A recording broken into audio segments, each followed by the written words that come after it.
Já aconteceu com você de estar sozinho em casa e de repente perceber que está falando consigo mesmo? Pode ser procurando uma chave perdida, lembrando algo importante ou simplesmente narrando o que está fazendo. A maioria das pessoas se assusta por um segundo, como se aquilo revelasse algo estranho ou errado. Mas a verdade é que esse hábito ele é muito mais comum e muito mais inteligente do que você imagina. A sociedade criou essa imagem de que falar sozinho é sinônimo de loucura, mas na prática, o cérebro humano faz isso desde que existe e quando você entende o porquê, tudo faz sentido. Pense em quantas vezes você já discutiu mentalmente algo que aconteceu horas antes.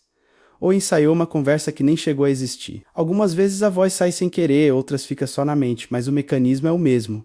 Seu cérebro está tentando organizar o caos. Nós vivemos rodeados de pensamentos fragmentados, emoções atropeladas e estímulos demais. E quando isso se acumula, algo dentro de você tenta colocar ordem, alinhar ideias, encontrar um caminho. E a forma mais direta que o cérebro encontra é justamente a fala. O curioso é que ninguém se incomoda quando isso acontece em voz baixa no banho, ou quando você repete mentalmente uma lista no mercado. O julgamento só aparece quando você percebe que não está totalmente no controle, mas não tem nada de estranho nisso. Falar sozinho é, na verdade, o momento em que sua mente tenta se explicar para você. E essa explicação pode vir de várias maneiras para manter o foco, para organizar a memória, para aliviar uma emoção ou até para diminuir a solidão. Quando você externaliza um pensamento, algo muda dentro de você. A fala transforma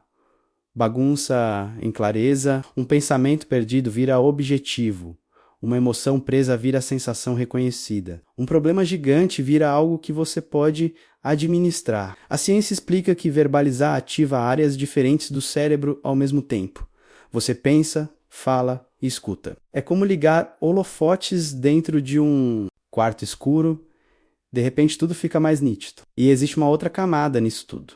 Somos seres sociais. Passamos a vida inteira conversando, ouvindo, negociando, respondendo. A linguagem molda nossos relacionamentos e nossa forma de existir no mundo. Então, quando estamos sozinhos, o cérebro continua usando esse recurso. Ele não sabe desligar a função de processamento social só porque não há outra pessoa por perto. Quando você fala sozinho, você está reproduzindo o ambiente para o qual o seu cérebro foi programado. Ele cria diálogo porque diálogo é como ele resolve as coisas. Só que existe um detalhe importante.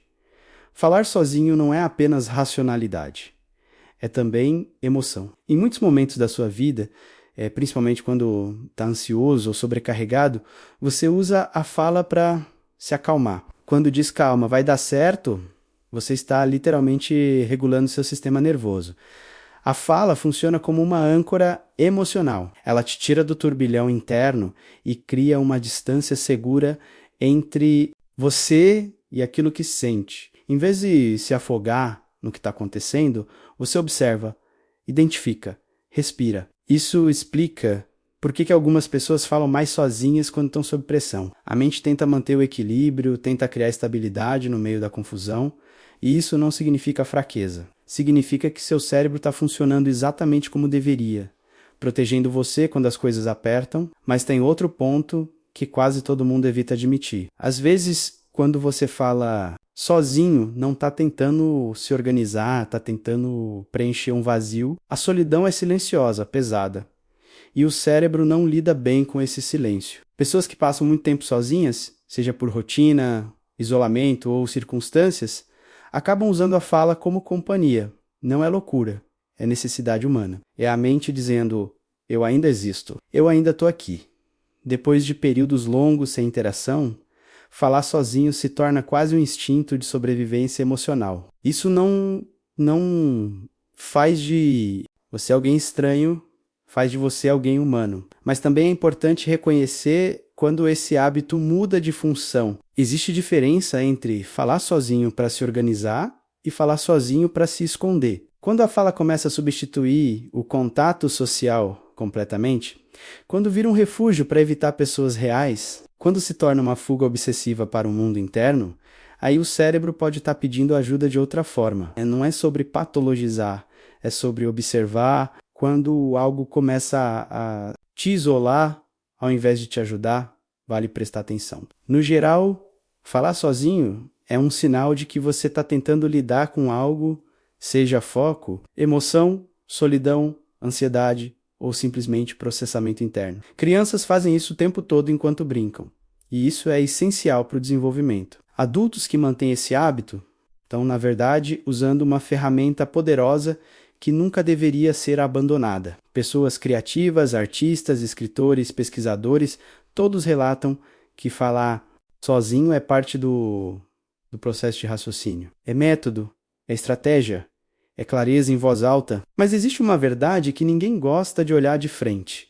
O que incomoda não é o ato em si, é o que ele revela sobre você. Às vezes, falar sozinho escancara que você está carregando peso emocional demais. Outras vezes, mostra que você está mais sozinho do que gostaria de admitir. Em alguns momentos, revela que você está tentando resolver conflitos internos que nunca foram colocados para fora. E tudo isso é normal, porque falar sozinho funciona como um espelho.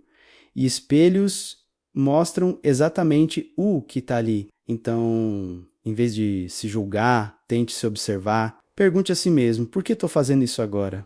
Estou tentando me organizar, me acalmar, me acompanhar?